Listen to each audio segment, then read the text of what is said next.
et j'ai retourné pour parler du prophète d'Ésaïe. Nous savons aujourd'hui, c'est mon anniversaire. J'ai reçu beaucoup d'appels et c'est pourquoi j'ai commencé très bonne heure pour que je puisse terminer ces études à partir de midi et une, parce que plus tard, ce sera trop d'appels que j'aurai à recevoir pour mon anniversaire de naissance. Il y a beaucoup de gens qui viennent me voir plus tard et qui viennent aussi pour partager l'amour avec moi. Et c'est pourquoi je commence tôt. La personne et la prophétie. La personne, c'est le prophète Ésaïe. La prophétie, c'est la parole de Dieu inspirée de l'avenir. La prophétie. Nous allons faire une comparaison entre un vrai prophète et un faux prophète. Et nous a expliqué aussi ces prophètes, parce qu'aujourd'hui, tout le monde voulait être prophète, tout le monde voulait être apôtre, tout le monde voulait être pasteur, mais sans avoir passé par l'étape des disciples. Jésus-Christ disait à ses disciples, allez faire de toutes les nations des disciples. Alors, on doit passer par l'étape des disciples avant de devenir soit pasteur, parce que pour apôtre et prophète, et c'est impossible aujourd'hui, ces deux fonctions n'étaient pas transférables et ne sont pas aussi permanentes. On ne peut pas appeler une personne aujourd'hui et prophète ni apôtre dans le sens spécifique. Et comme nous savions déjà, un prophète, c'est le représentant de Dieu sur la terre, c'est porte-parole de Dieu auprès de l'homme. Pourtant, un apôtre, c'est un envoyé de Dieu. Ces deux fonctions n'étaient pas permanentes. Ces deux fonctions n'étaient pas permanentes. Ces deux fonctions sont éphémères, passagers aujourd'hui. Et un vrai prophète et un faux prophète. Tout d'abord, tous les prophètes ont été choisis par Dieu. Tous les prophètes ont été choisis par Dieu. Tous les prophètes ont été choisis par Dieu. Alors, pour être un prophète, on devrait être choisi par le Seigneur lui-même. Et de la même manière aussi, pour être un apôtre, il faudrait que vous avez été choisi par Jésus-Christ. Ces deux fonctions, c'est Dieu même qui les a choisis, quelques-uns, pour devenir apôtre ou prophète. Personne ne peut appeler prophète ni apôtre sans avoir été choisi par Dieu. Nous devrions savoir cela. OK? Et les vrais apôtres, les vrais prophètes dits, ont été choisis par Dieu. Et les faux prophètes ont été choisis par lui-même ou par Satan. Caractéristique d'un vrai prophète. C'est-à-dire pour savoir si quelqu'un est un vrai prophète de l'Éternel, on doit savoir ses caractéristiques. Ces prophètes-là doivent avoir ces caractéristiques. Un vrai prophète est appelé par Dieu. C'est-à-dire, un vrai prophète, c'est bon Dieu prélet. Pour Dieu. C'est-à-dire qu'il relit, il prononce la parole de Dieu. C'est-à-dire, il est là pour être capable de prononcer la parole de Yahvé, d'après Jérémie 1er, verset 9-10. C'est-à-dire, prophète là, vrai prophète, l'Éternel là, c'est bon Dieu choisi lui, et bon Dieu choisi pour être capable d'annoncer parole que bon Dieu bali pour le dire. Prophétie. Ces prophéties annoncées s'accomplissent. Les prophéties qui annoncées par le prophète ça, il doit accomplir à 100%. Vrai prophète là, tout ça le dit, il doit accomplir pleinement, parfaitement à 100%. Parce que la parole de Dieu, pas de manque, pas de demi. 100%. Ça, nous dit premièrement, un vrai prophète, il est appelé par Dieu et pour annoncer les paroles que Dieu voulait le communiquer. Ces prophéties annoncées s'accomplissaient pleinement, parfaitement, à 100%. Sa parole était toujours confirmée. C'est-à-dire, parole vrai prophète là, il est toujours confirmé. Il est toujours confirmé et souvent par des miracles. Parole prophète là, il est toujours confirmé, surtout par des miracles. N'oubliez pas, les miracles d'Élie. Élie, les prophètes Élie. Vous connaissez, il te recommandé du feu dans le ciel et consumer un paquet de prophètes dans le désert. Nous connaissons Plodar, il était fait avec les faux prophètes à Staté. Quand il était les bons dieux, il était consumé.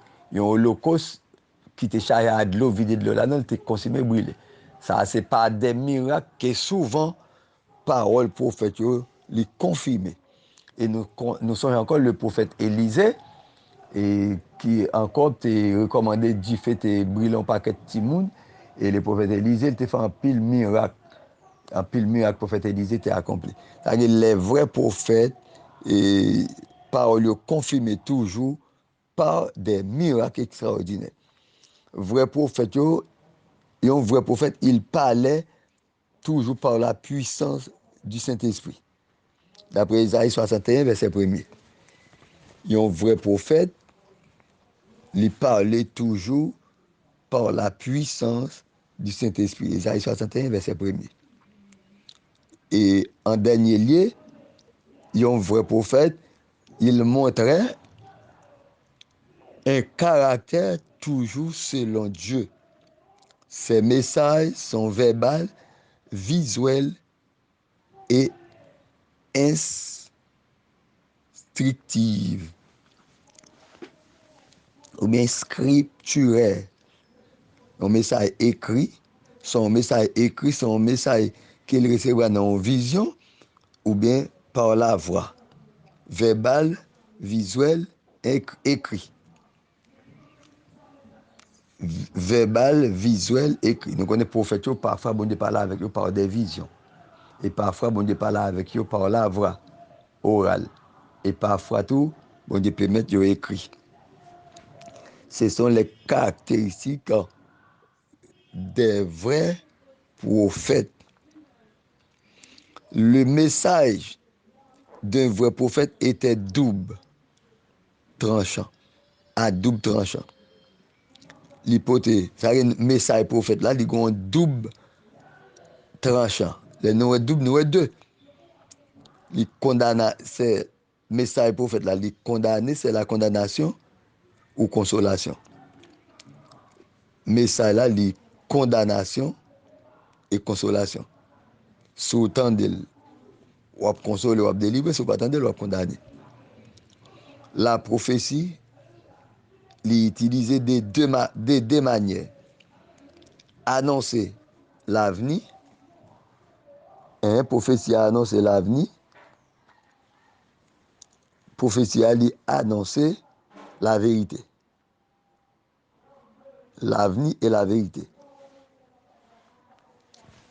Le prophète de Dieu dénonçait la situation spirituelle présente. Le prophète bon Dieu, bagay qui passé à présent, dans une situation présente, le prophète bon Dieu là pour dénoncer. OK? Et présent. Et annoncer avènement important à venir. Ou le prophète là, c'est annoncer dans le présent la situation spirituelle et proclamer aussi dans l'avenir la vérité morale, éthique et mettait en lui-même, en lumière, et mettait en lumière, pardon, le péché. Ou le prophète là, vrai prophète d'Éternel là, annoncer la vérité annoncer la situation spirituelle présente, annoncer les événements importants à venir, proclamer la vérité morale, éthique et mettre en lumière le péché. Ce sont les caractéristiques du vrai prophète. Et pourtant, faux prophète là, c'est ça qui a annoncé des choses mauvaises. Faux prophète là, l'a annoncé des choses qui pas privé. Faux prophète là, l'a averti, l'a annoncé des choses qui pas privé. Et c'est peut-être ça tout, il y a toujours faux prophète là, il y a toujours lapidé. Depuis ça, il a annoncé à pas arrivé, il y a toujours lapidé. Parce que un prophète, pour capable de reconnaître son vrai prophète, c'est lorsque ça le dit à accompli. Lorsque ça le dit à accompli, eh bien, il considère comme un vrai prophète. Et lorsque ça le dit à pas arriver tout, il considère comme un faux prophète parce que vrai prophète là, parole yo, ça le dit yo accompli à 100%. 100%. La prophétie annoncée par le vrai prophète, il est accompli à 100%. Et nous avons une série de prophéties qui est annoncée dans la Bible depuis des millions d'années, depuis des milliers d'années, pardon, jusqu'à présent, il n'a pas jamais accompli parce qu'il n'a pas arrivé, mais il a accompli quand même. Nous avons le rêve de Nebuchadnezzar, ou bien la vision de Nebuchadnezzar. La vision, ça a été 5 parties là-dedans. Il y a une tête, il y a une poitrine, il y a une jambe, il y a une cuisse, et il y a un orteil. Les 10 orteils pas quoi accompli. Ça veut dire dans une prophétie, il est capable d'avoir un double aspect, une partie pour accomplir déjà, une partie pas quoi accomplir. Ésaïe 61 aussi, Ésaïe 61, verset 1er, il y a une partie qui est accomplie, une partie pas quoi accomplir. C'est pour nous capables de comprendre bien, ça s'appelle la prophétie biblique. Souvent, les paroles des prophètes prenaient la forme d'un avertissement. Parfois, parole prophète là, il prend forme d'un avertissement. D'abord, condamnation du péché, appel à la repentance, mise en garde à propos de la désobéissance. OK? La fonction d'un prophète aujourd'hui ou du don des prophètes consiste essentiellement à annoncer la vérité de la parole de Dieu, non de la prédit l'avenir. On a parlé pour dans le temps à vivre là. Fonction apôtre là, je dis, pendant qu'on a parlé là, dans le jour ça, et du don aussi, parce que prophète, être prophète, c'est un don, être apôtre, c'est un don. Et don, il consiste essentiellement à annoncer la vérité de la parole de Dieu et non prédit l'avenir. Parce que je dis à un prophète, pas qu'à message, ça pas qu'à message un prophète. Parce que la Bible finit écrit déjà, tout ça pour bon Dieu te dit déjà, pas grand rien pour l'écrire encore. Parce que le prophète, là, je dis, il est là pour le répéter, ça qui est écrit déjà. Il répète ça prophète écrit qui pour arriver. Mais le prophète, là, lui-même, il n'a pas doit prédire l'avenir parce que tout ça pour bon Dieu te dit, il dit déjà. Ou pas grand rien pour le dire que bon Dieu pas dit. OK? Tout ça, on a dit, bon Dieu te dit déjà. Tout ça, prophète là a dit, il dit déjà pas. Et je dis, ça fait avec l'arrivée de Jean-Baptiste comme le dernier prophète. Jean-Baptiste, c'est le dernier prophète. OK? C'est Jean-Baptiste qui est le dernier prophète. Après Jean-Baptiste, dans Luc 16, verset 16, il dit, la loi et les prophètes subsistaient jusqu'à Jean-Baptiste. À partir de Jean-Baptiste, prophète pas existe encore. Le dernier prophète, c'est Jésus-Christ. D'accord? Dernier prophète, là, Jésus-Christ.